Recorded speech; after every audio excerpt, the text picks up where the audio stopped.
I'm honored to have this opportunity to introduce to you our speaker for today. And he is Professor Malcolm Gold from Avila University on Cornell Avenue, right here in town.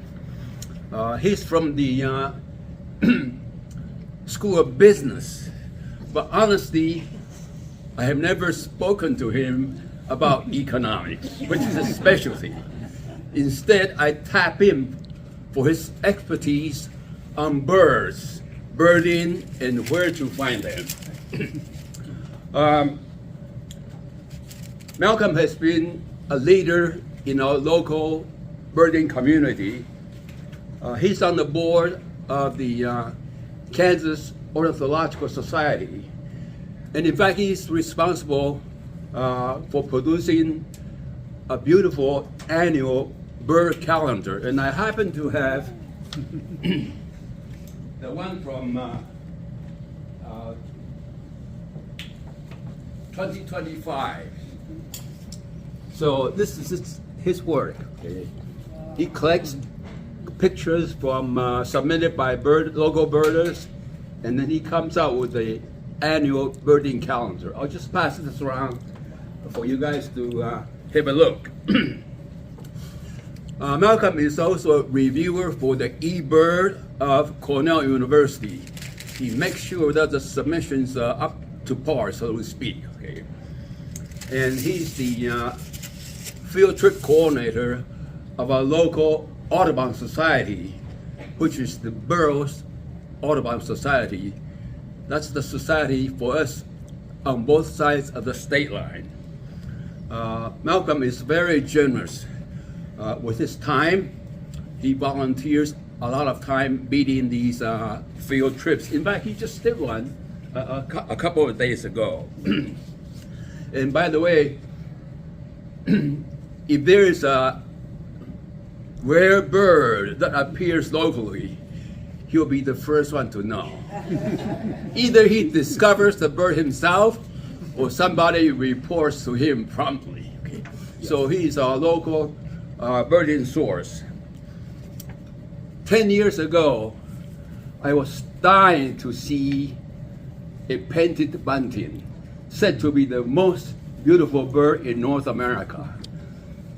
There was a reported sighting of this species in Manhattan, Kansas. And I was about to drive out there to see this bird.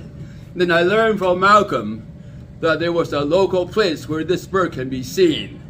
So thanks to him, in 2016, I saw my very first painted bunting here in Olathe, Kansas.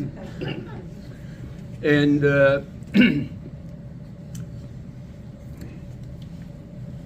he leads field trips far and wide. Okay? And in fact, one couple here in the audience and my wife and I have followed him all the way to Minnesota to look for the great gray owl and other northern species. Anyway, we are going to have a wonderful talks. So his topic is an introduction to birding around Kansas City. Let's give Malcolm a warm hand. Thank you. Thank you very much. I have no clue, is this actually on and you're able to hear really well? Because that makes it a little bit easier, because that professor voice, my wife tells me, has this magical power to put people to sleep. and this might be the only group where it actually laughs, because of course when I start teaching in other classes at Avila, the students look at me and say, I don't believe you. And then I have to ask, well, what do you want me to do when you fall asleep this semester? Thank you very much for the invitation and the very warm welcome. I grew up in the middle of Minnesota in a very, very small town, and nature was just part of what I thought everything was. I did not realize that you had large metropolitan areas. I grew up in a family where no one went to college. Everyone was a farmer, everyone was a tradesman. Almost everyone was a jack of all trades, and everyone did their own construction. I did the same thing. And then you figure out that, oh my gosh, you actually have to figure out what you're going to do with your life. and make money. And then somehow or another I found out that I think like an economist, so that is my training. But please don't hold that against me. Instead, I found out that really my passion, which was nature education, and more importantly, nature resource management, really didn't pay the bills in the 90s the way I wanted it to. And so I had to find something else for a career. But growing up, you figure out what your passions are, and then they change. You never know what that direction or what that event is that's going to change that direction that you're going, what interests you. Or more importantly, when you have kids, or now start taking ibuprofen when you wake up in the morning before you do anything manually, what you're capable of doing, or what you can afford. And my oldest is 19. Yes, it is February. She turned 19 11 days ago. And my passion for nature and the outdoors really took a different turn when she was born, because she was a very finicky sleeper. She would not take a nap. And if you're a new parent and you remember not being able to sleep at night, you will do whatever is possible so that you can have a couple of hours of peace and quiet. And with our eldest, what this meant was walking around with her in a front carrier, and she would sleep. Now you can stand up in one spot for 2 or 3 hours, but that's kind of boring. And you can only watch the same movies over and over and over again so many times. And so it turned into us going for walks, because that's what I enjoyed anyways with nature. And then my wife asked a very simple question. You know birds. Now, maybe the academics in this room have no problem saying, no, I don't know birds. But the 28-year-old or 25-year-old or whatever age I was, young male, lied and said, yes, of course I do. And so she showed me a picture, and I had no clue what it was. And that opened up the world of birding for me. So I'm hoping that perhaps we have individuals that know nothing about birding and the outdoor nature, but I also recognize we have possibility and we have some true experts in here. And so this presentation today is really designed for a introduction of almost all levels. And so if there's topics that I get to today that you're like, I have no clue what you're talking about. Wait, I should ask, how many of you have taught in the classroom before? What? How many of you have taught in the classroom before? Wonderful. So now you get to be that wonderful student rather than just a teacher. So if you have questions, you get to interrupt, you get to say something.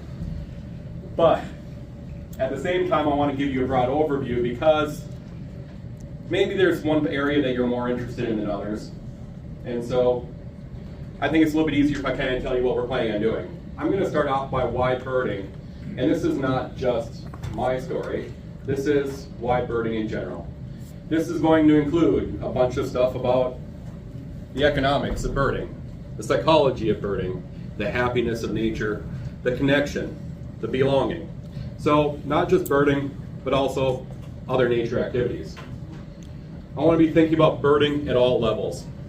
So instead of looking at the stuff that I'd normally do, if I'm giving a presentation on a specific family of birds or a specific location, this is going to be very broad.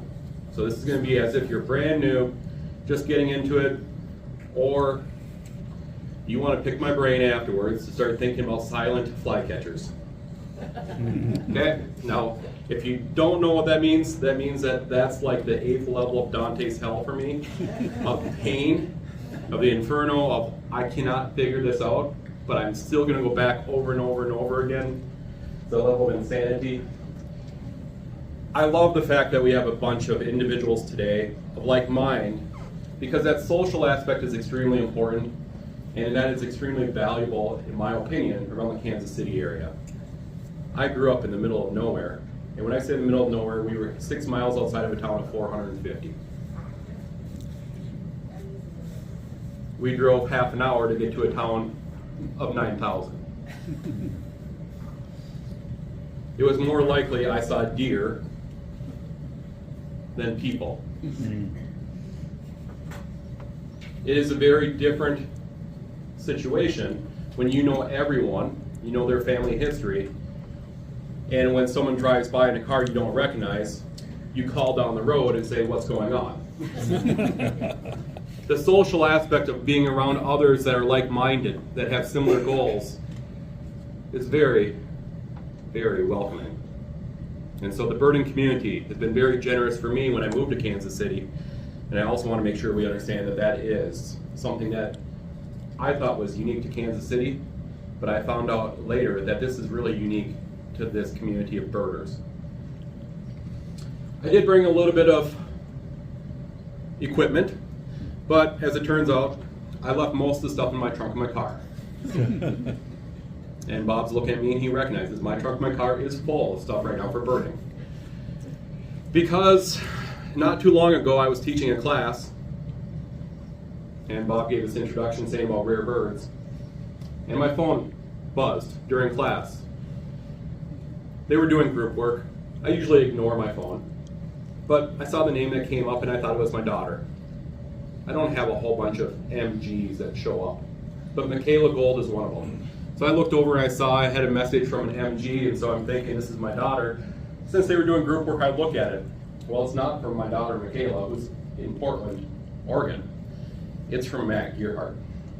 And Matt Gearhart is an architect here in town. He's a good friend, he's on the records committee, he chases birds like me, and he sends me a picture of a bird that has not been seen in Kansas, potentially for 130 years. Now, as it turns out, it was not that rare. It was only a bird that hadn't been seen in Kansas in 75 years. But I'm looking at this photo, and I don't know exactly what came across my face, but the students knew something was wrong. So they quit talking to each other and they looked at me, and I'm very fortunate that my students talk all the time with me. It's very interactive. And they're like, is everything okay? And I said, well,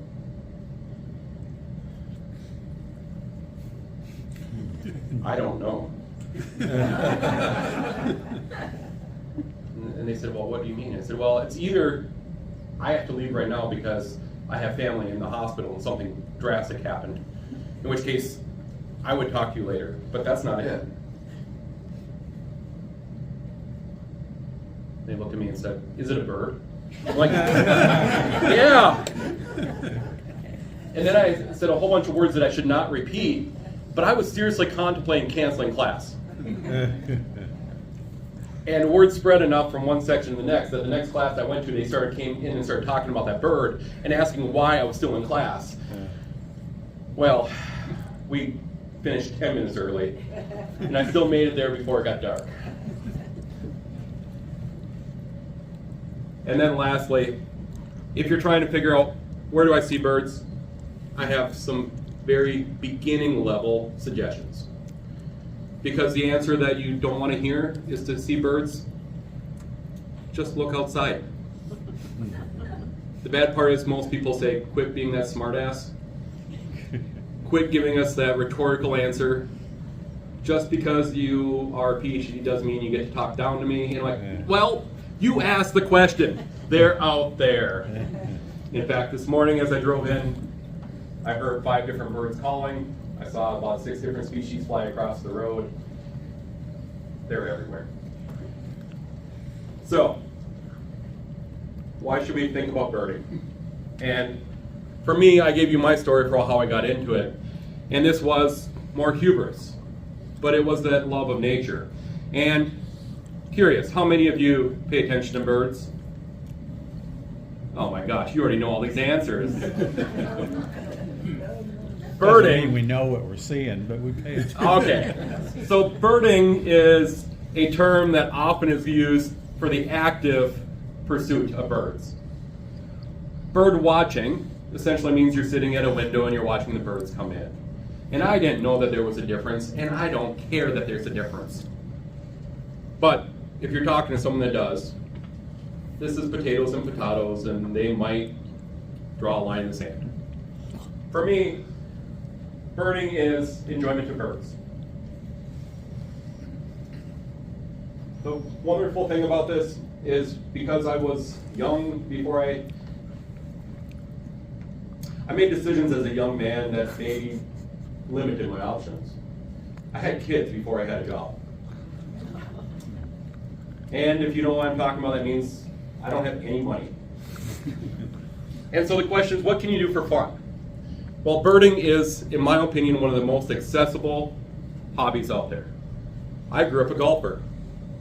I played competitive golf. I grew up hunting and fishing. And if you have lots of money, those are great hobbies. But if you don't have 6 hours to devote to a round of golf, what if you have 20 minutes? What if you don't have a bunch of money? And so birding is, in my opinion, probably the most accessible to every level of person that exists. You can do it anywhere. You can do it as expensive as you would like or as cheap as you would like. You can do it for a couple of minutes. You can do it for a lifetime. Whether you have physical limitations or if you want to scale a mountain, birding is available for you. Since COVID, we've had a whole bunch of different studies that have come out and said getting out in nature makes people happier. Getting out in nature and knowing what you're looking at is even better. In fact, it's to the point that economists like myself and others have estimated the value of this. And it's kind of crazy when you start thinking about, well, if you enjoy nature, it's like having an extra $20,000 annual salary for your happiness. I'm an economist. I think like an economist, but I use words that not everyone enjoys, but happiness is an easy one. That's great. Being connected to nature calms the mind. If you're out in nature and looking at birds or animals, you almost always have to be focused purely on what's in front of you, not any of the other stuff that's going on in the world today. My wife says that when I go for a bird walk, I can't use the word walking. I can't use the word hiking. And she doesn't understand that when I go for a bird walk, I walk until I hear something I want and then I stop. And if it's really, really rare or something that I really want to see, I might not move for half an hour or 45 minutes. But if it's something I hear all the time, I just keep walking. So I average 2.5 miles an hour when I'm walking by myself. But when she comes with, she wants to average 3. I still say that's my exercise for the year. I'm going to argue for a long time that's my exercise. So getting physically active, it's a great activity. Go at whatever pace, wherever you like. And so I wish I was retired already. I was sharing that information with one individual in the room, and I would have no problem staying physically active, mentally aware, if I could go be out in nature 24/7. Now that's just my dream, but I think it's also contagious. You start looking at birds, and then all of a sudden, before you know it, you know what a yellow-rumped warbler is. Or you recognize that there's 2 different types of colors on a cardinal. They're not all red. Or those names that someone else calls those birds are not the correct name, too. I think it's great because as a teacher, I love finding people's passions. If you find their passion, you can connect with people really easily. But the curiosity that exists within academics is a whole different level. Not everyone likes learning. Not everyone likes asking tough questions and being patient enough to know you might not know the answer for another couple months or a year. But once I got into birding, I realized that there is no limitation to the number of questions that you can ask and curiosities, because I am not an ornithologist. Is anyone else in this room actually a biologist and an ornithologist that studies birds? Because if you are, I'm going to apologize right up front for some of the words I might use that might have the wrong language.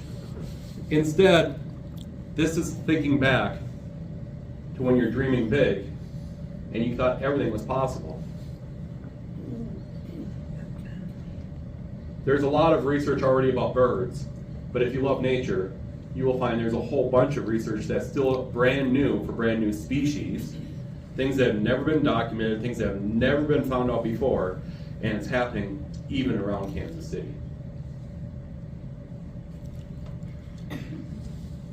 I don't spend much time downtown Kansas City, but I spend a lot of time outdoors. And it's crazy, the more time you spend outdoors, the more you figure out what's there. Many of you probably are not aware of all the different opportunities that are within a couple of miles of where you live. But if you change your mindset of what your goals are, it opens that up. It's taking a long time for my students to figure out I'm the bird nerd on campus. But once you figure that out, they start asking questions about everything. Or they start asking, have you been here before? It is that common language that connects me to a lot of different people in a lot of different places. And more importantly, and I put this one specifically for this group, patience is often rewarded in birding.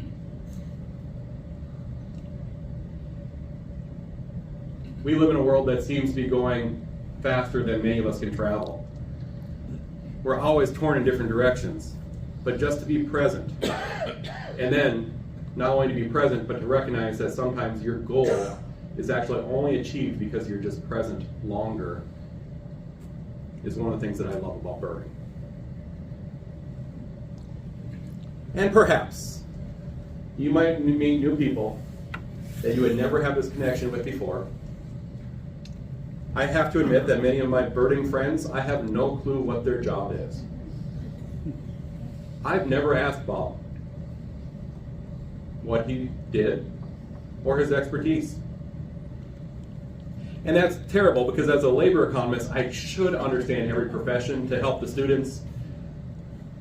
But that's only going to happen when we're in the car driving together, because as soon as I get outside, I'm going to look at birds.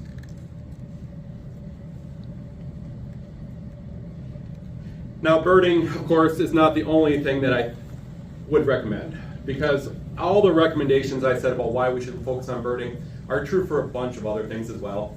And so I don't want you to think that this is all about going out and actively looking at birds, because there's a bunch of other things that I think have similar goals, similar outcomes, and the tools and the information I'm sharing is very similar and related. How many of you garden or hunt or fish? Oftentimes it's being out in nature, getting your hands dirty, maybe just watching animals go by, watching a sunset, even if you don't catch anything. How many of you enjoy exercise outdoors? Well, outdoors or indoors? Okay. And there's a difference, of course, because if you're indoors, you don't have to worry about keeping your mouth shut for the bug that you're going to swallow. That is a reality of being outdoors, is that you will have bugs. And if you're allergic to every single bug, like my youngest thinks she is, that's okay. I can tell her she can run away from them. She's 17, and she is slowly getting okay with bees because she got stung once as a 5-year-old. But for the most part, anything in nature I think is great. How many of you enjoy watching wildlife? Now, watching wildlife is actually the thing that you will often see in the statistics from the United States Fish and Wildlife Service. The first survey was done around the turn of the 21st century, and it's done almost annually now. But roughly in the United States, we have between 45 and 55 million people that enjoy watching wildlife. When you see all the headlines that say birding is the fastest growing hobby, they're really talking about enjoyment of nature, enjoyment of looking at birds. It is a very broad category, and of course, if you want to see large mammals, you probably want to go to Yellowstone National Park. But you can enjoy wildlife at all levels. How many of you like taking pictures? Now, I could not find a picture of Bob taking a picture. But that's what I imagine Bob is when he sends all the emails about finding the painted buntings, because Bob told the story about wanting to see a painted bunting for the first time. But what he did not share is that in the last few years, he's been out trying to find more painted buntings in locations that have never been reported. And was it last year you ended up with 7 or 8 new locations that you had never found them before? 11 now. 11 now. And whether you want to do this with binoculars or if you want to do this with a camera, it's all great. How many of you still love contributing data?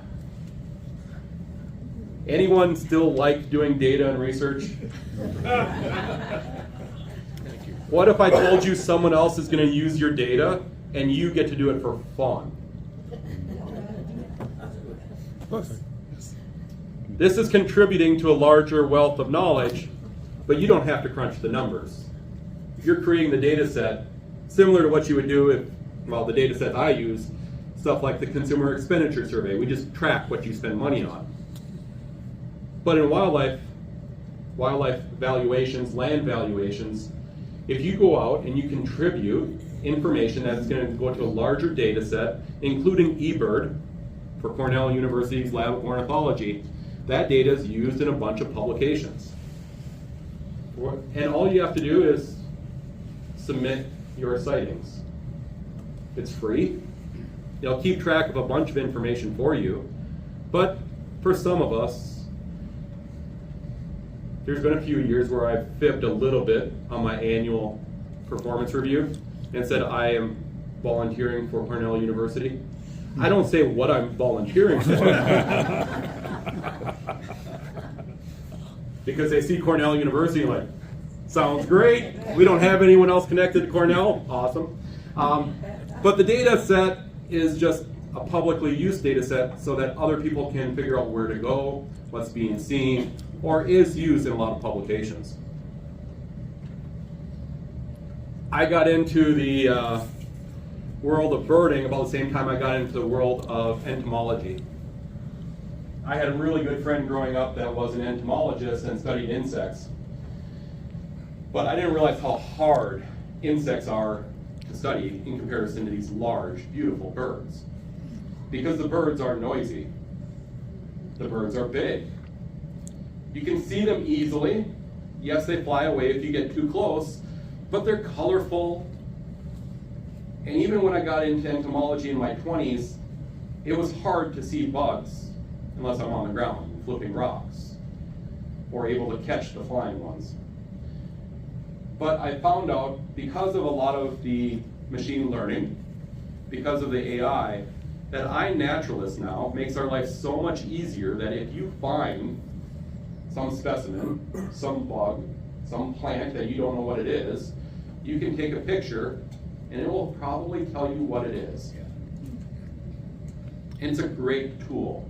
Now, I'm not a huge fan of a lot of AI with the amount of resources it requires, but the machine learning, without the AI, the very basic machine learning that just looks at pictures and pattern recognition, is fascinating to me. Because it's opened up the world in a way that we haven't seen in a long time. We have a brand new plethora of information that's getting gathered today from people out exploring that aren't PhDs, that aren't used to writing scientific articles about brand new species or brand new locations. So I go out in nature for peace, for quiet, for tranquility, and sometimes I take a camera with it. Sometimes I don't.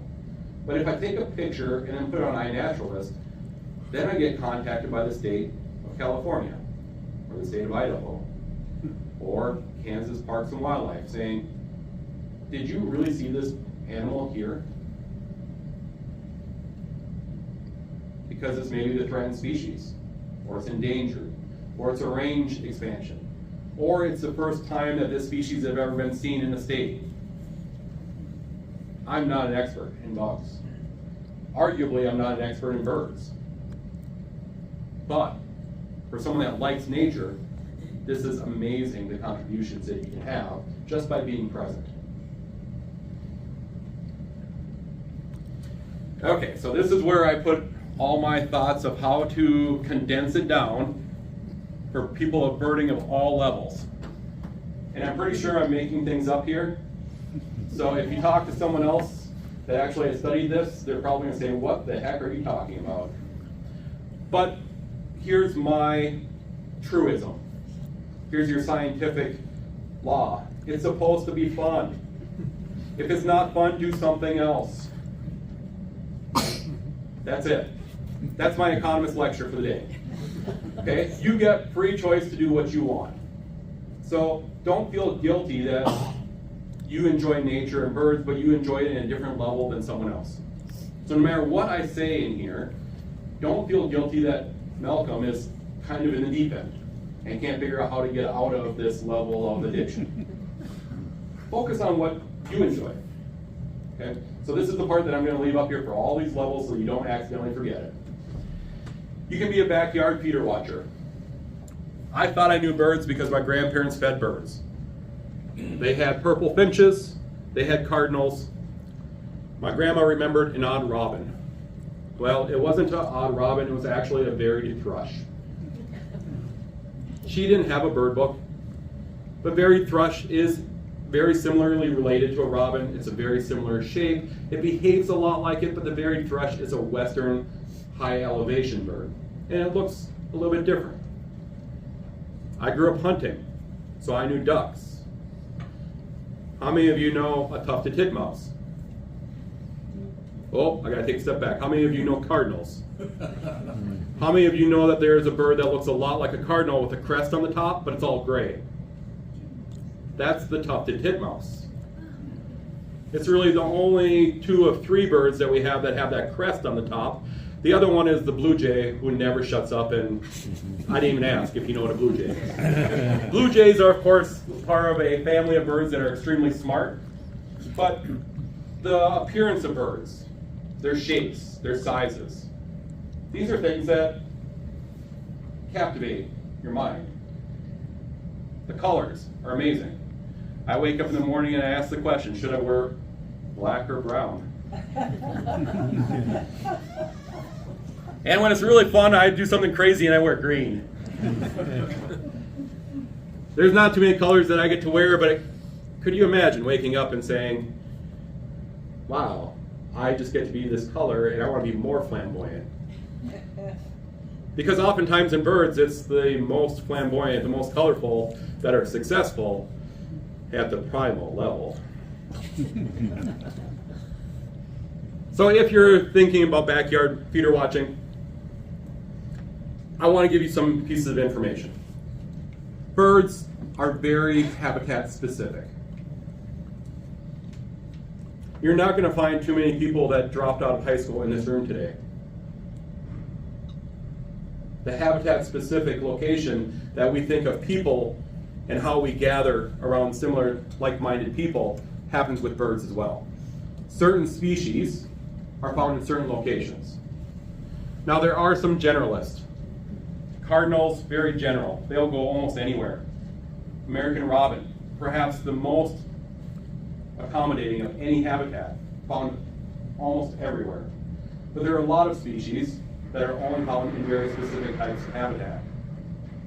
And so if you're thinking about wanting to see different types of birds, you need to be aware that in the United States we have roughly 700 in the continental United States.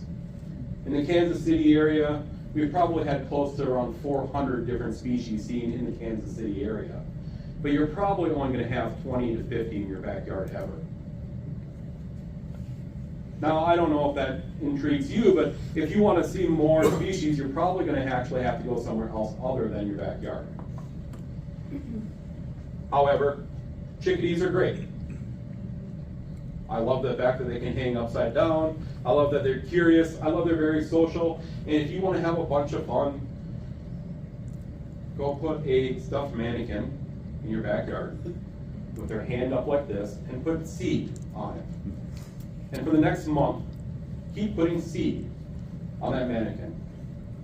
And then one day when you want to have a lot of fun, go down, take that mannequin out, put that shirt on that mannequin yourself, stand out there and put seed on your hand, and watch the birds come in and land on your hand within minutes. They're curious. They know you can kill them.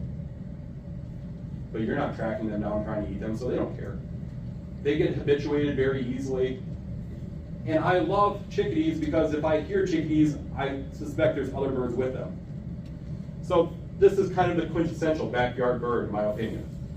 Cardinal, tufted titmouse, a robin, and a chickadee. But if you want to go a little bit further, explore your local patch.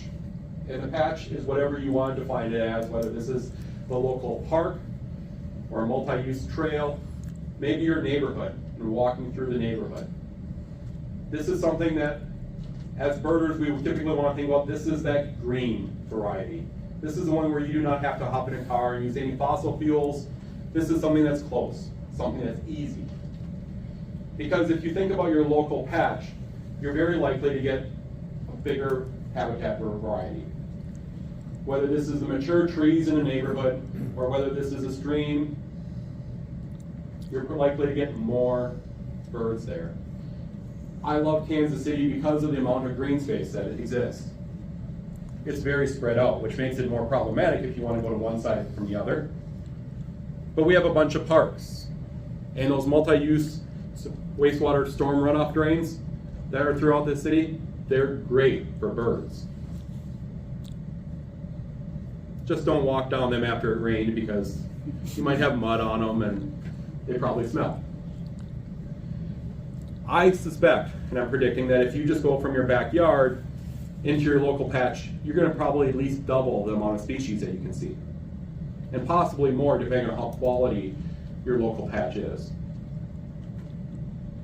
Here's one that I think you will find at most places in your local patch. This is a bird that does not come into feeders. It does not eat seeds. This is a yellow-throated warbler. It is very small. It's about 4 inches. It sings at the very top of trees when it's trying to attract a mate.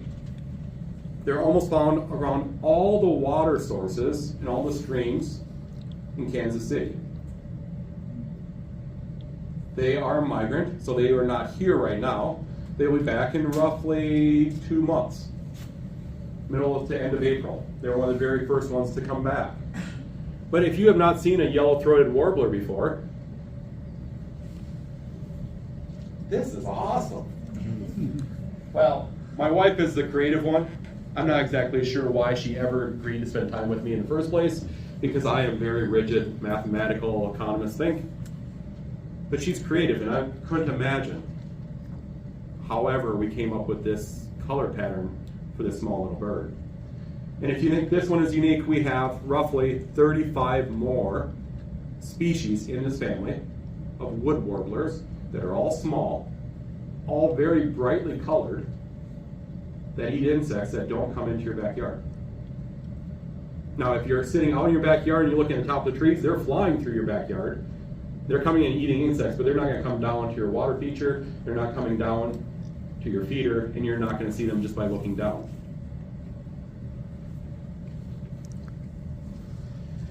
Now, here's kind of one of the 3 categories where I kind of think that people kind of end up. Because if you're interested in birds and you want to learn more about birds, you first figure out what is at your park, but then you ask what's next. Is anyone there yet? You know what? Okay. And for everyone that didn't raise your hand, I think this is a very healthy spot to be.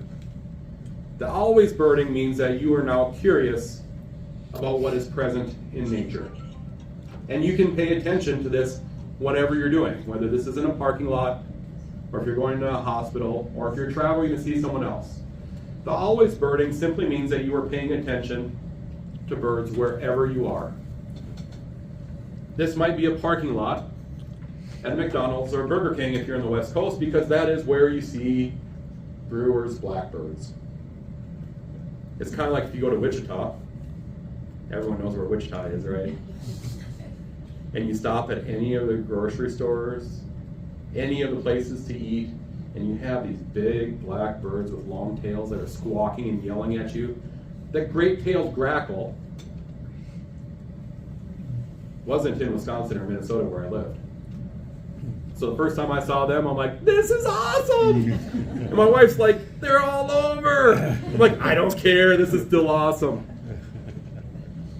Each season of the year, in each location, gives you different opportunities. It's still winter, but we have a whole bunch of ducks that are here in winter that would not be here any other time of year.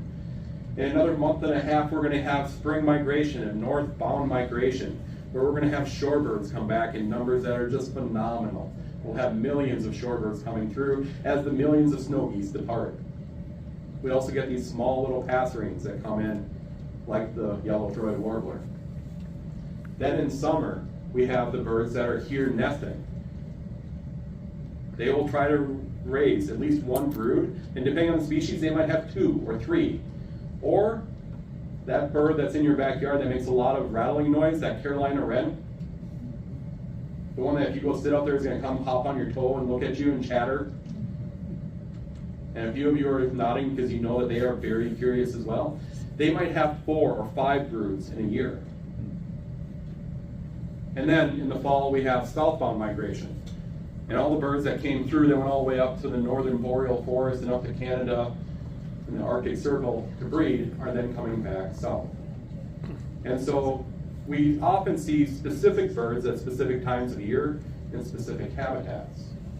This is why that always birding is the part where I think a lot of people fail in. Because if you went out last week, what you will see is going to be likely different than what you will see next month. And it'll likely be different if you go to a different location. And so once you find this enjoyment of looking at birds, I don't really care where I go. I just want to be out with people that want to see birds. And if I got a car full of people that want to see birds, I'll ask, where do you want to go see? And then we'll start driving. And that's okay. And here's the other part I really love, is that birds are found in every habitat. It's a little bit tougher to find them in downtown Kansas City, where there's only buildings and you don't have any trees. But yet there are birds that are found in only urban settings that have almost no trees. You just have to look on the windowsills. And a few of you already know what I'm talking about, because you don't want to look up and that flying whatever that you normally call those pigeons hopefully didn't defecate on your car or on you. But the amazing thing is, if you have pigeons up there, that also means you have things that are going to eat pigeons up there. Now that's pretty cool. Now this is the part where I think everyone has that 4th grade little boy in them. That 4th grade boy is when you laugh at things that you know you're not supposed to laugh, but it still makes you smile. Most people, this is usually where it says, pull my finger. But this is also when you get to see a pigeon getting torn apart in pieces by a falcon, and they're just gobbling it down. I'm like, this is awesome. So bridges and tops of buildings are great for that. And I suspect if you're just paying attention, you're going to find 250 to 300 species around Kansas City every year. There's probably been around 400 species within a couple of hours of Kansas City, but that's not every year. Because we also have things that are vagrants that come in a spot that they're not normally found. But around Kansas City, I think it's very realistic that you find 200 birds if you're out all the time around Kansas City in different habitats. Here's one that you might find if you're just looking up. This is not a normal bird that you will see around here, but in recent years we have a northward expansion of kites. A kite is a type of a raptor. They have a hooked bill, but kites are very unique in that they often eat on the fly. They will grab a prey and they will eat it while on the wing. The ones that we're more commonly found around here are Mississippi kites. They focus primarily on dragonflies. And so if you get a big swarm of dragonflies coming down in the fall, you'll have Mississippi kites, and nighthawks follow them. And on a calm night, you can actually hear the Mississippi kites grab one, and then the big crunch when they eat the dragonfly. They also do this with cicada. Yeah, now some of you are like, I like the kites. Dragonflies, I don't know, if they eat cicadas, we're good with them. This is another kite. This is called a swallow-tailed kite. They're more commonly found in Florida, but every summer when they hatch, the young have to leave the nest. And that post-breeding dispersal is a unique situation where you have a whole bunch of young birds that don't know what they're doing, that sometimes fly the wrong direction. And so almost every year, somewhere in Missouri or Kansas, we get a young swallow-tailed kite that's quite large. This is the size of a red-tailed hawk. They're not going to hide when you look up. But this pattern of a very long forked tail is very, very unique. There's only 2 birds that could possibly have that long forked tail, and one of them is extremely rare. This one shows up almost annually. The last couple that have been reported have been my people that are literally driving by and say, oh, there's some odd hawk up there. And then they ask someone, and someone that knows birds shows up and says, yeah, we got a swallowtail kite over here. And they will often stick around for a while. Now, if you like numbers, or if you have an addictive personality, or if you're compulsive, or if that OCD, or any of the other tick marks, you might be here in this listing category. Now, if you're a listing category, this means you like keeping track of things. And a few of you are nodding now more to the point that I'm like, this is a scary room. But this is also a lot of fun. Because if you are into listing or keeping track of all the different species and all the different birds you have seen, now you have other families. So not just warblers, not raptors, but now you have finches. And you've probably seen American goldfinch before. But have you seen all the different 7 swallows that come through? Or did you even know that we have 7 different types of swallows? This is a cliff swallow. This is the one that's typically underneath all of the bridges with the big mud nests that have a small little hole that you fly into. But we have 7 other types of swallows. We have sparrows that show up in huge numbers in the winter. We have approximately 25 different sparrow species that will come through the Kansas City area. This is, in my opinion, one of the more colorful fall sparrows that we get. This is a fox sparrow. So this is the red variety. Maybe you like ducks, and you say, okay, I have a whole bunch of ducks that I want to see. Well, there's around 25, 30 different duck species. And I think this is a wonderful starting point if you're trying to figure out, do I actually care about different species? Because ducks, if you go to a small pond, they swim on the other side of the pond. And they're big, so they're relatively easy to see. And so if you start thinking about listing, you're also going to start thinking about, well, what are the different types that I've seen? And maybe where have I seen them? And so there's some tools along the way that will help you keep track of that. And there's some extra stuff that we'll be talking about a little bit to help you learn about these. But then, of course, I cannot have a presentation that is invited by Bob without putting the painted bunting up here. And if you did not know what the painted bunting was, I want to make sure you understand where Bob's passion and smile comes from, because every single time we start talking about painted buntings, that smile escapes. Because it probably is one of the more beautiful, or arguably the most beautiful bird in North America. And it is very, very, very colorful. And it has a wonderful song. So maybe you like the colors, maybe you like the songs, maybe you like the difference, maybe you like the serenity. Or maybe you're the engineer and says, I need to figure out how the heck they can fly silently with the owls, or how they can get to the speed of the peregrine falcon. But then if you want to be an ornithologist, well, then you're talking about levels that most of us don't want to talk about, because you pick your own area of specialty. But if you want to talk about data quality, if you want to talk about dispersion and vagrancy, or the official state lists, or the bird records committee, then we start talking about molt patterns. Which feathers get replaced? How often do they get replaced? What happens when you have a malnourished bird versus a normal bird? Where they nest? It's amazing when people tell me, well, this is what I saw, and I'm like, no. And they're like, how do you say no? I'm like, it's never been found in that habitat ever.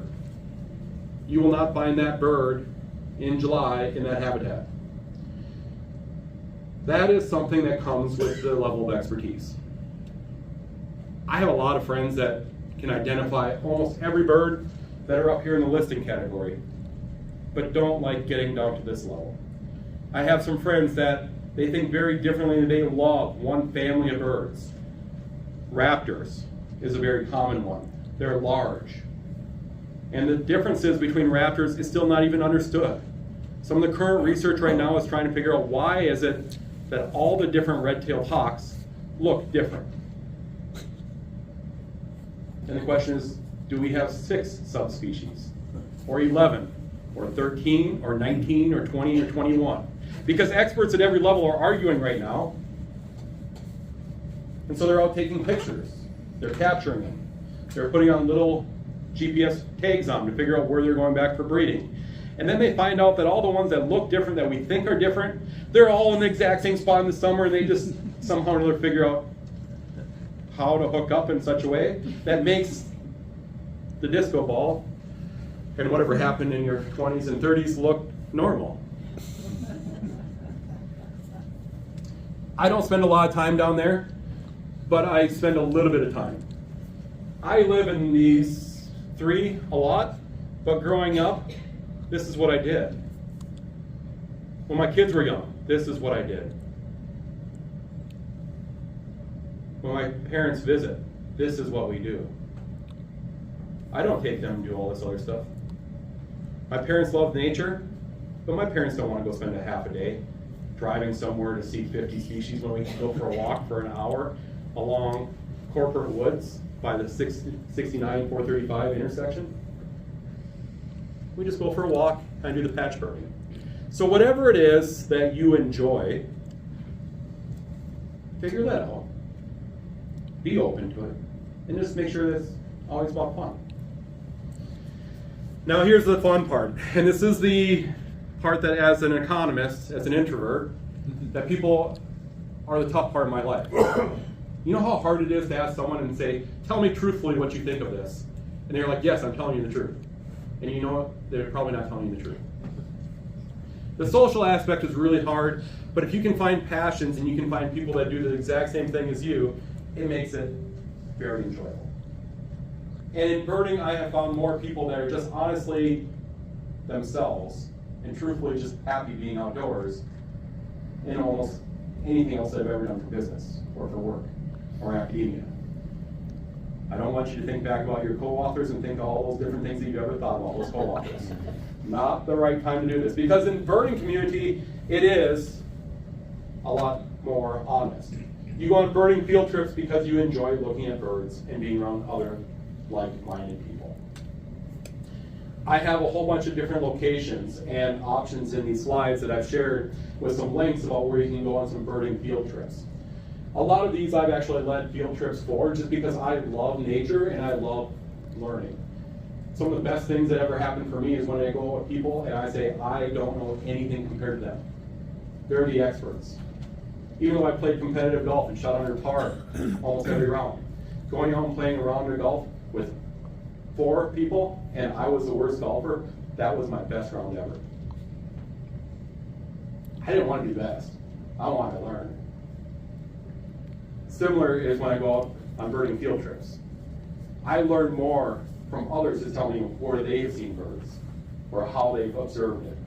And so this actually is a picture of a group that I led. I've led a lot of field trips for Burrough's Audubon Society of Greater Kansas City. The website, I just looked at it last night because of course I had to find the link for the slides and I'm a procrastinator, so I finished these late last night. There is roughly 20 different field trips up for the spring, from now until June. And 2 of the ones that I'm leading aren't up, so I know there's going to be a lot more up there, but these are all free for everyone. No matter your membership, your age, your experience level, completely free. And instructions for where you meet and what you're planning are usually included in the description. I'm also going to highlight a couple of other retail locations because they also offer amazing birding field trips. Mark McKellar used to work for the Nature Conservancy, and then when he had kids, he said, I'm not going to travel as much anymore, so he opened up a birding store. And so he has Backyard Bird Center in KC. He is an expert, and they often lead a bunch of walks. Usually at least once a month, oftentimes twice a month. The Wild Birds Unlimited stores. There's 3 of them, 2 different owners. If you're in the Shawnee and Olathe, Colleen Winters has walks that are almost every other Sunday, completely free. You don't have to be a patron of the store, but I do know the people that lead these walks. These are people that are like me, that have been on the Bird Records Committee, that have been experts in the community and know all the birds, that want to help people that know nothing about it, or just be out in nature with other like-minded people. The one down in Leawood, they do walks right along Tomahawk Creek. They're on 119 and Tomahawk Creek Parkway. They don't travel to very many other locations, but they have regular walks along the Tomahawk Creek Park, completely free.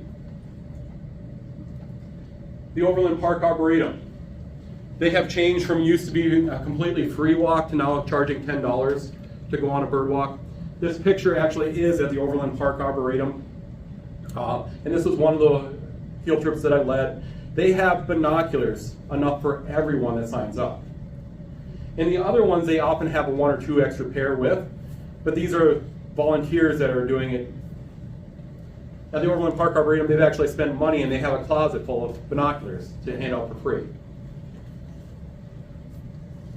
And if you want to be a little bit more outside of the Kansas City area, but you want to get out with that level of all birding, the people that are down here in the bottom 3, you can get involved with the Missouri Birding Society on the Missouri side, or the Kansas Ornithological Society on the Kansas side. And I didn't grow up around here, so if you have a strong affinity for one side or the other, more power to you. I just think it seems like a very dysfunctional family myself as an outsider. But whatever it is, I don't care. If you love nature, I got friends on both sides. Okay. Besides the social aspect of going out birding together, oftentimes the joy is sharing your experience, sharing your story, sharing what you saw, sending an email to the listserv on Facebook saying, I found another location for a painted bunting. That passion is the thing that brings us together in the birding community. And so if that's where your joy is, share it. And so you can share photos, and I have all these linked, and I realized I was guessing that this might be the easiest way of doing it for the age group, because I'm teaching kids that are still 18 and 19. They're not on Facebook. And they're like, well, don't you watch everything on Instagram? I'm like, no. You don't get all your news on TikTok? No. I'm old. It's amazing, because now I'm the same age as their parents, so I'm old. But Facebook, of course, has been around for a long time, but as a community for sharing like-minded ideas, this is the one that I think a lot of people are somewhat comfortable with. So the Friends of Burroughs Audubon Society is the one that's focused on Kansas City. The Burroughs Audubon Society does have its normal page where it makes the normal announcements just for the organization, but the Friends group is where anyone can post anything. So if you see pictures, or if you have a question where you want to go out, post that question up and someone's probably likely to give you some suggestions. Or they're going to say, congratulations on finding another location for another painted bunting. Here are some other ones. This is Mark McKellar's backyard bird store. That's his personal group. There's also stuff on Discord, listservs, Reddit, Instagram, TikTok. Even at one point, I don't know if this still happens, at one point there was live streaming birding on Twitter. Because of course Twitter seems like that's where you should be putting birding out. And now it's switched to X, and I don't think anyone on birding community pulls stuff on X anymore. But I might be wrong. The learning aspect is contagious. I can't tell you the number of people that have been generous with their expertise to open it up to help me learn more. The questions of where to go, Bob was very generous in how he described me. That's just exactly doing what I saw someone else doing before that I was thankful for. The birding community does this. And so if you want to learn where to see this bird or what it is, birding is a good group. And so if we're thinking about that, if you are on Facebook, and you're trying to figure out what a species is, but you have a picture, you can send it to me, but I don't check my email and I'm not very good at responding. I tell my students I'm going to respond in 24 hours, but my personal email, I only respond when I have time and I'm in a mental capacity to actually respond. So my friends sometimes don't get emails back from me for a week. That's normal. Because if it's an emergency, they're going to call me. So if you want instantaneous feedback, post a picture on the ABA, the American Birding Association. What's this bird group? And for whatever reason, it seems like there's always someone that's an expert that's going to tell you what it is. Oops, I hit the wrong one. It's back. And then, if you want to learn more about Kansas City, I really need to tell you about eBird. I don't get paid by Cornell University. I wish I did. I probably get paid more than what I get paid. This is volunteer, but eBird is a crowdsourced data set that they have merged into a research purpose and educational purposes. Now there's a whole bunch of other things associated with Cornell's Lab of Ornithology besides eBird, but it's completely free. You just have to set up an account. Don't worry about remembering your password. No one ever does, so pick that password that stinks. So a lot of my passwords now are I hate new passwords number 2. One long sentence with no spaces, because I always remember I hate changing passwords. So it's just a different number on the end. But the Cornell Lab of Ornithology gives you a ton of information that takes your observations, my observations, leverages a whole bunch of volunteers that probably get more hours than we should, sending emails to clean up the data. And then it gives you a wonderful database that you can learn from. They also have some courses that if you want to pay, you can take some courses. But the crowdsourced data and reports are the things that I want to highlight here, because if you want to learn about where to go, I'm going to tell you go back and look on eBird. If you're trying to figure out what's been seen, I'm going to say go back and look what's on eBird. I don't know exactly the exact numbers of the number of birders that put numbers into eBird, but we have done a couple of papers before in the past where we find out very specific species, because of weather patterns, you have a mass event. And roughly 40 to 60% of all these mass observations were submitted to eBird. So while it's not all of the data, it's a big enough data from a sampling perspective that you get a really good pattern. So let's get into some of the tools, because at this point, I've been talking about birds for so long, you should be saying, what can I do and what do I want to do when I leave this room? So the first thing, binoculars. You don't need binoculars, but you're probably going to want them. Birds are small, and they don't actually come and land on your hand when you're like, here, birdie, birdie, birdie. That takes time. So instead you have birds that you want to get closer, and we lure them in closer with feeders, the water features. Not all of them come into feeders, so then we want to get closer to them. And my number one way of getting closer is just walk right into the bush. I don't care. Poison ivy doesn't bother me. I wear pants and I will wash off afterwards. Just go right off the trail. Mud, whatever. I get as close as I can. I have found out that when you lead bird walks, not everyone likes doing that. They like staying on the trails. And so if you're staying on the trails and you're a good behaved person rather than me, get a pair of binoculars. Now, I actually brought a couple of different pairs. I kind of fibbed a little bit to my wife saying my kids needed them too, so I have more than one pair. These are my daughters when they were little. Now one's in college and one's a senior in high school. That pair of binoculars was amazing. Unfortunately, I went over the top of the handlebars on a bike and landed on that pair of binoculars in the middle of the road. Birding on a bike is kind of dangerous. Especially when you're used to looking with your binoculars on this and then you brake with the right hand, because if you're on a bike, that right brake is which one? The front. Don't hit the front brake, because if it's actually a good brake, then means you go right over the front. You should be braking with the left hand, but I don't look with binoculars. And so, yes, I literally went right over the front of a bike. And so that pair of binoculars is broken. But a good pair of binoculars is kind of like a pair of shoes. So I was trying to think about how I could give this analogy to people that maybe don't have binoculars. If I gave you a pair of shoes and you didn't have shoes, you would probably make them work. Is that true? Yep. But they probably don't fit. And even if you tell me your size and I give you the right size, you probably still have strong preferences for a shoe that fits just right. Binoculars are exactly the same way.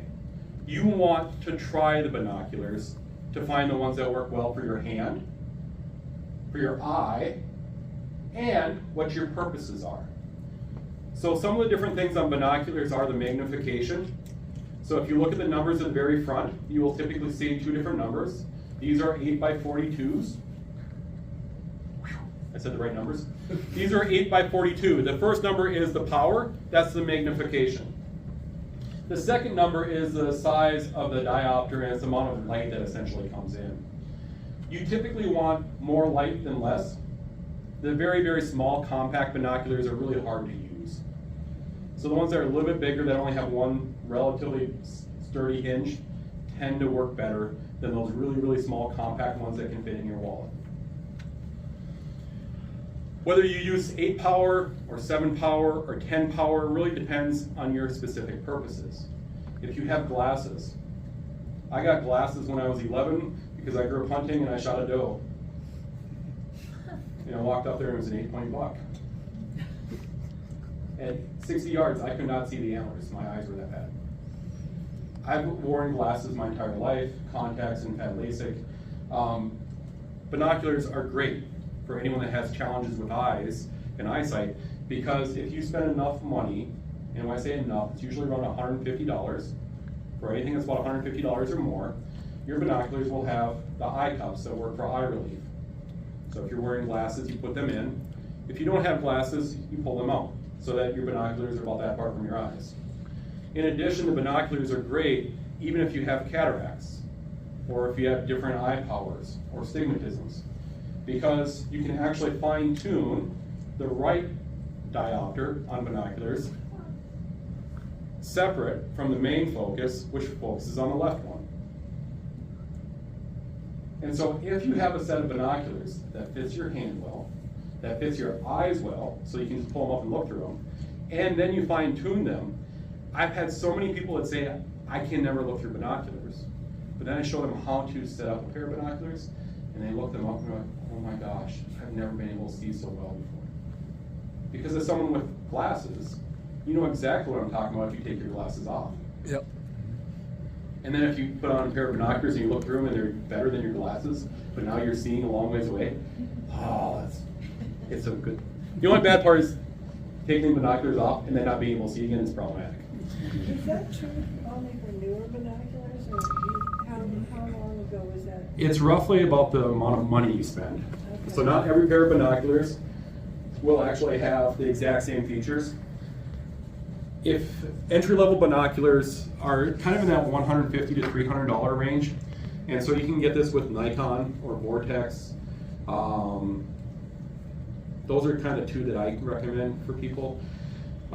So here is one of the more entry-level for Vortex. These are Diamondbacks. The Diamondback name is slightly a cheaper binocular than the Viper. Vipers are around a $600 pair of binoculars. The Diamondback is around a $200 pair of binocular. The Crossfire is still Vortex, but it's just slightly cheaper. It's around a $100 to $150 binocular. If you're looking at binoculars, I would recommend finding ones that are lifetime warranty, that are sealed. Okay, because otherwise you go out in nature and you have a little bit of moisture and then the fog grows on the inside. And so my first pair of binoculars, I learned the hard way. You can't go out birding in water and then dry them out because fog grows. So all of these are sealed and they all have lifetime warranties. These were replaced because my daughter knocked them off the kitchen table. So I wrecked one pair of binoculars, my daughter wrecked a pair of binoculars. This is the third pair that I carry around everywhere. They are kind of like glasses. But 100%, go to a store and try the different ones out. And look through other people's binoculars, because you will see the difference between what money can buy. If you want to spend $2,000 on a pair of Zeiss or Swarovski binoculars, they're going to be so much nicer than mine, and I'm happy for you. You don't need to spend that much. In fact, my first pair of binoculars when I got into it were a $5 pair of old Sears binoculars that were made in 1927. They had the serial number on where you could look that up. They weighed about 5 pounds. And I bought them at an estate sale for $5. That's all you need. Binoculars are great, and I think you're going to probably want them, but you're probably also going to want to learn a little bit more about what you're looking at. And so you can do this with field guides. I brought 3 different ones with. I actually have an entire closet. It's terrible. I don't keep any of the economics journals. Don't tell anyone. No, I read them, but then I'm like, yeah, gone. These I read and then I keep. But a field guide is kind of, that reference that you want to go back and look at. A field guide is supposed to be something that's small enough you can take out in the field. None of these are. But my recommendation, I like the Sibley. It has drawings, and so it kind of highlights what you should be looking at to separate them.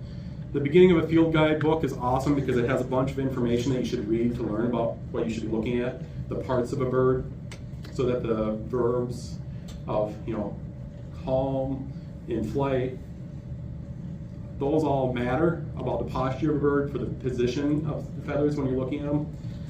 If you like pictures, the Crossley guide is typically what most people will use. It's a whole bunch of Photoshop pictures of all individuals all in one spot.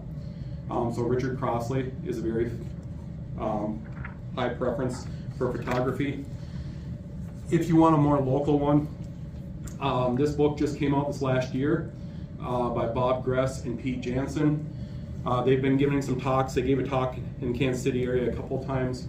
I contributed some stuff to it, but it's roughly 450 species of birds found around Kansas.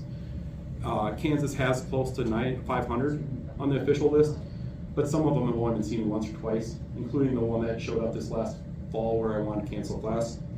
But they have pictures, some ideas of where to go.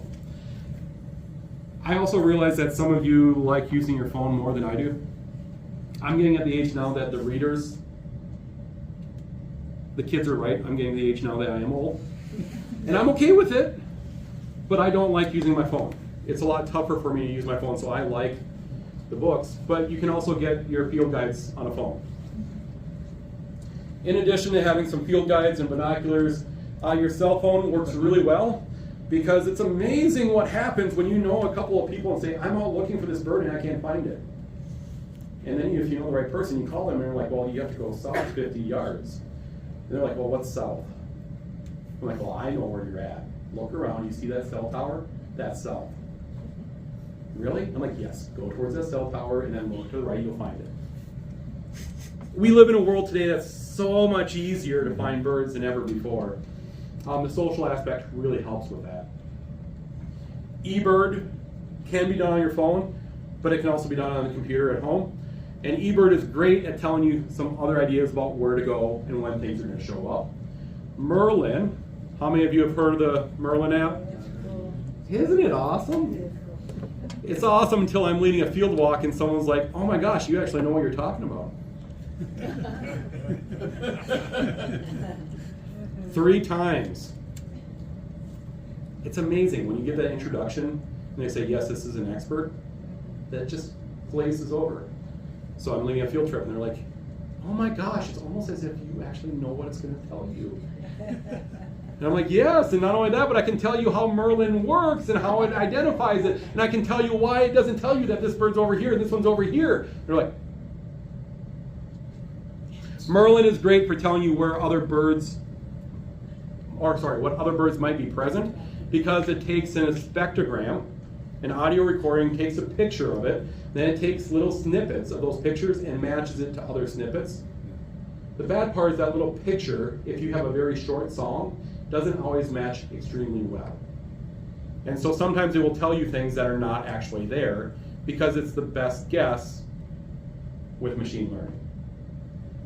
Okay. But it's still wonderful for giving you ideas of what might else be there. And then the last thing you really need is just curiosity. one caveat here, and I realize that I should have put this up here. If you are an individual that tends to get lost, Helpless. you need to have a little bit more caution on here too. Because I didn't put caution up here. This last weekend I literally had someone that got lost behind me. We had 3 cars. I'm driving this white car. They didn't see the white car. They were the second in the line. I have to wash my car because it's a little bit tan on the back with the dust. But it's still white. So they hopped on the other road and drove away.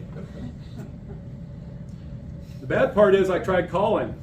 All that wonderful technology, be careful, because I found out my friend has one of those screening apps on her phone. So I called and said, this phone number is using this screening app. They are no longer receiving calls from you.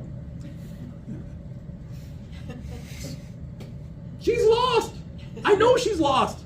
I know her. She has no clue how to get there. And she won't accept my phone calls. So I'm trying to figure out what to do on a field trip. I'm like, oh, whatever, she'll figure it out. Nope. 30 seconds later, she called me. I'm like, hey, did you know that you need to actually add me on your app so that I can call you? Oh, I didn't know that. I just put that on there. I'm like, I know. I'm telling you. But if you are someone that gets lost, go with other people. It's okay. My youngest gets lost. She has 2 different jobs. They're only about 2 miles away from home. We're sending her to Portland Airport with a friend in 2 days. She's never used public transit before, but we're going to just say, here you go, here's the deep end. You have a cell phone, you have a couple of credit cards, good luck. If you're that person that knows you get lost, just go with other people. Okay. And then the last thing, where do we go from here? So I could give you suggestions about Kansas City, where to go. It's the best habitat for the most different number of species. But realistically, where I started this conversation is going to be the end. Go outside. But the question is, where do you go outside? So this article is actually one that comes from KCUR. I was interviewed. You'll find my name out for a lot of things in articles and other stuff and videos around Kansas City. So I gave some suggestions. But if we just look at a map of Kansas City, I don't go to the Northland because I live down in Overland Park. I'm not recommending that you drive an hour to go find birds on the other side of town. Go somewhere close. And so if you're trying to figure out where to go, the different habitats are the easiest. Go explore. One of the things that I love doing, and I realize that I'm a bit special, is I like looking at maps, and I switch from the topographical or the road map to the habitat, and I see where there's stands or trees. When I have bad days at work, that's what I do. Okay? I don't know how you got rid of that stress, but this is what I do. I dream of going and finding different birds in different spots. Okay? So look at a map and you'll see something that's a little bit different.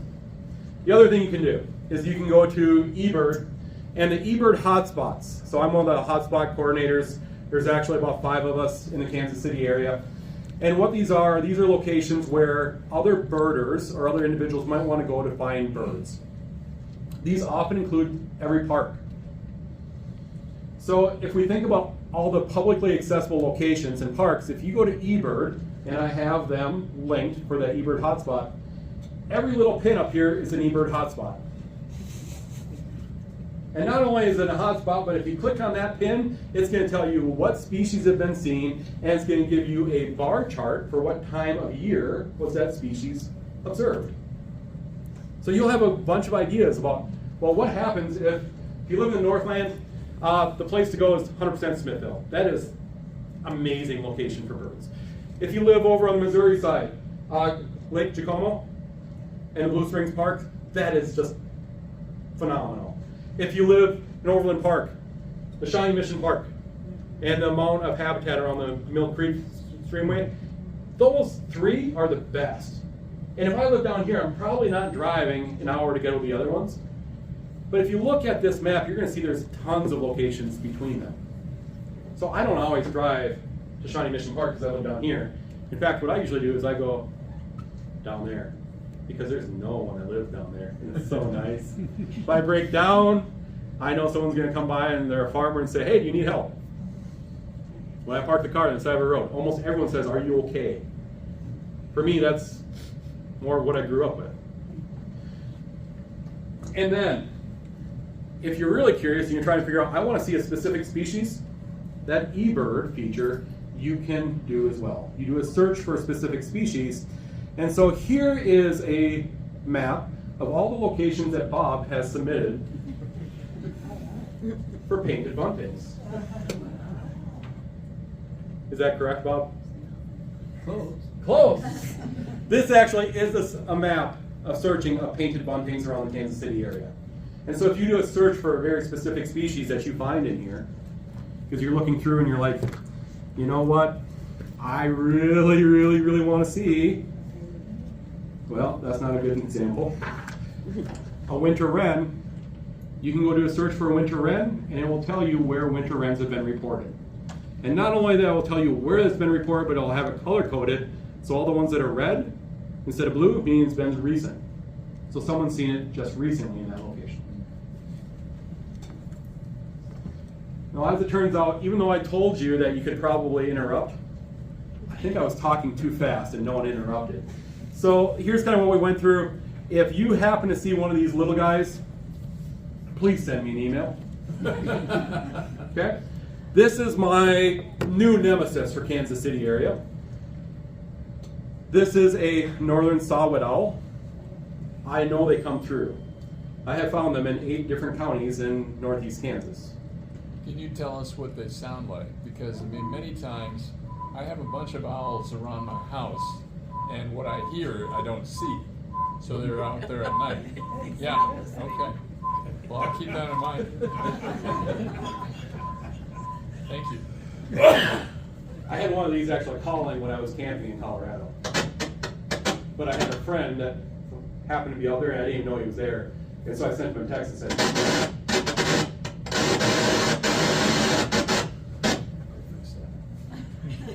Is that a bird? it's not one I recognize. So I asked if he was actually trying to fool with me on that. And he said, no, do you really have a saw-whet? I'm like, yeah, it's sitting right above my camp, right above the tent. If you use the Merlin app, it will tell you. But this one is the size of your fist. It's only 5 inches tall. And it also happens to be like one of the cutest, tamest birds, so that if you see one, it's very likely that you'll be surprised because you will turn around a corner and you're going to look and here's this owl 5 feet away from you looking at you, and it's not going to fly away. Why? They just don't worry about you. And what was the full name again? This is a northern saw-whet, Saw-whet? and the name, that's if you take a saw blade and you actually put like a violin against it, that's what sound comes out of it. My great-grandfather was a lumberjack during the Great Depression. Is it typical of owls that really only see them at night? Yes. Okay. That's a short answer. Some of them are crepuscular, which means they'll be more active at dawn and dusk. Barred owl is an example of this, where you will often see a barred owl active during the day, the first light or last light. A great horned owl can be active, but they typically disappear completely during the day, and if you startle them, they leave. The small owls actually get eaten by the big owls. Okay, I see how this is. You like the pigeons, I like the peregrine falcon. We're fine with that. But the small owls tend to be more active when it's completely dark. So if you have a big moon out, you're more likely to hear the barred owl, the great horned owl. If you're really lucky, you might hear a long-eared owl or a short-eared owl, depending on where you live. But at night, when it's completely dark, is when you're more likely to have a screech owl calling. And a screech owl is going to be kind of a tremolo. So they sound different than the saw-whet owl. But those little owls just have different behaviors. Do we have any other questions? I have a real elementary question. It's just been a curiosity. I told my kids a story. It's not true, I know, but why do little birds congregate? Why do the little birds? Okay, around mid-afternoon, late afternoon, I always told my kids it was happy hour for the birds because they all congregate on wires above us. And there's thousands of them. And no matter what intersection that has wires, you'll see hundreds of birds on these wires. Do you know why they do that? So some of the bird behavior is ingrained based off light. So what we've learned recently with things like solar eclipses is that you have birds that will behave as if it's the first sunrise in the afternoon because of the light triggering. So there are certain things that happen when the light comes on and when it's getting late tonight. What you're describing is actually what's referred to as a roosting behavior. Birds tend to roost in large flocks for safety purposes. And so in late afternoon, after they've been foraging, they want to gather in a bigger flock so that they can all sleep in the same location, so predators are less likely to eat them.